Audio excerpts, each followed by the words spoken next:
Metals को आपकी screen पे लेकर आना चाहेंगे, जहां पर एल्यूमिनियम में 5% की तेजी है तो बाकी सब मेटल्स में भी करीबन 1 से 2% की बढ़त के साथ फिलहाल यहां पर कारोबार है। अच्छी खासी तेजी की वजह यह है कि यूएस और यूके ने रशियन मेटल्स के इंपोर्ट पर और एक्सचेंजेस के डिलीवरी पर अब बैन लगा दिया है।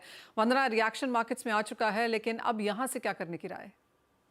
अभी भी रिएक्शन एल्यूमिनियम में थोड़ा सा बाकी है। एक गैप अप ओपनिंग तो हम लोगों ने आता हुआ देखा है, लेकिन मुझे लग रहा है कि एल्यूमिनियम में फर्दर एक प्राइस राइज आएगा, क्योंकि बहुत बड़ा जो कंट्रीब्यूशन था वो रशियन मेटल का था एल्यूमिनियम में, अगर बात की जाए तो मेरे ख्याल से यहाँ पे 242 तक 243 तक एक बार रिएक्शन और भी आ सकता है एमसीएक्स पे।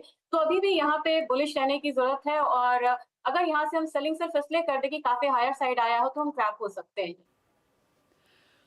ऑल राइट, तो खरीदारी की राय यहाँ से भी, और 5% की तेजी आपकी स्क्रीन पर है। 237 के लेवल्स हैं, लेकिन जैसे वंदना कह रही हैं कि यहाँ से भी 242 तक की यहाँ पर बाइंग रिकमेंडेशंस फिलहाल बनती हुई।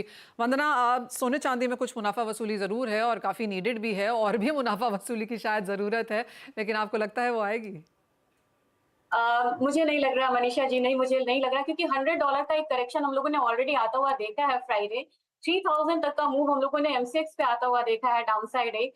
मुझे लग रहा है कि ऑन एंड ऑफ यहाँ पे इसराइल से रिलेटेड काफी न्यूज आ रहा है, और जब तक ये पॉलिटिकल न्यूज आते रहेंगे, कभी ये बेरिश होता है, कभी ये बुलिश होता है, कभी यूएस का स्टेटमेंट आता है कि वो यहाँ पे साथ नहीं देंगे, तो इसकी वजह से पूरा हम एक सीसॉ मूवमेंट आता हुआ देख रहे हैं। दोनों साइड के मूव्स यहाँ पे आ सकता है, तो मेरे ख्याल से बाइंग में यहाँ पे फिलहाल बने रहना चाहिए। अभी मार्केट ऊपर आ गई है, लेकिन यहाँ पे करीब करीब 71,900 के करीब एक बाइंग रिकमेंडेशन ही रहेगी। 72,150 का टारगेट होगा। स्टॉप लॉस यहाँ पे लगाना होगा 71,800 का। और अगर एमसीएक्स सिल्वर की बात की जाए, यहाँ पे भी एक इजाफा देखने को मिल रहा है।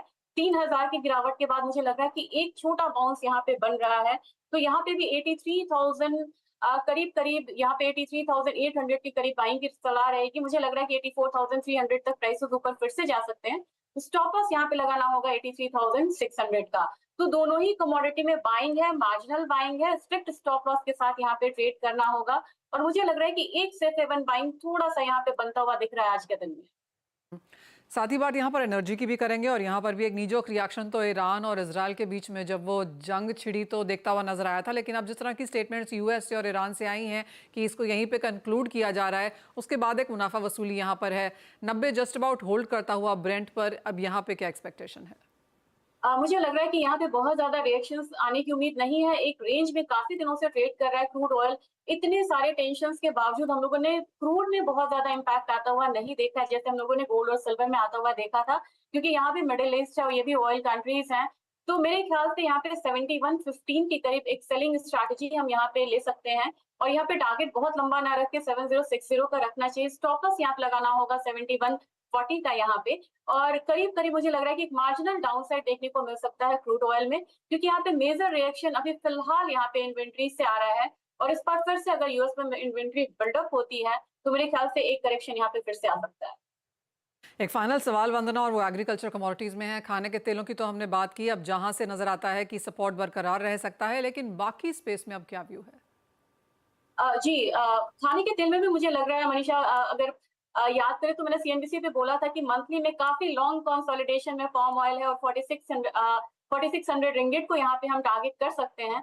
तो मेरे ख्याल से स्लोली यहाँ पे ये टारगेट आ सकता है, लेकिन बाकी कमोडिटीज में मुझे लग रहा है कि एक जगह कैस्टर में मुझे सेल लग रहा है। मे कॉन्ट्रैक्ट में मैं ये प्रेफर करना चाहूंगी।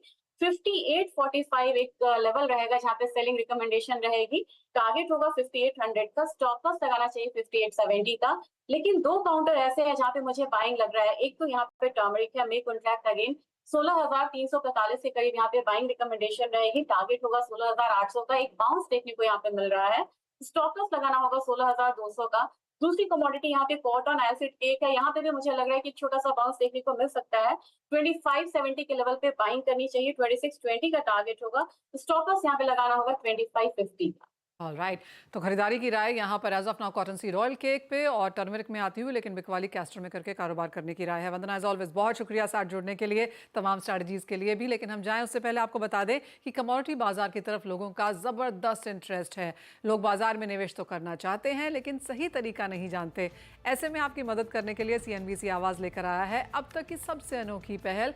देश विदेश के कमोडिटी बाजार के दिग्गजों के साथ सीखिए कमोडिटी बाजार के गुर। सीखिए कैसे करते हैं बाजार में कमाई, जानिए एफएनओ के पोर्टफोलियो हेजिंग के फंडे, कैसे पहचाने बाजार के ट्रेंड्स, क्या है नए बाजार के डायनामिक्स और एडवांस टेक्निकल इंडिकेटर्स, कैसे पढ़ें समझें चार्ट्स का पैटर्न। इसके अलावा भी बहुत कुछ होगा लाइव सेशन में। साथ ही कमोडिटी से जुड़े आपके हर सवाल के जवाब भी आपको मिलेंगे। तो इस एक्सक्लूसिव वेबिनार का हिस्सा बनने के लिए अभी लॉग ऑन करिए, डिटेल्स आपकी स्क्रीन पर।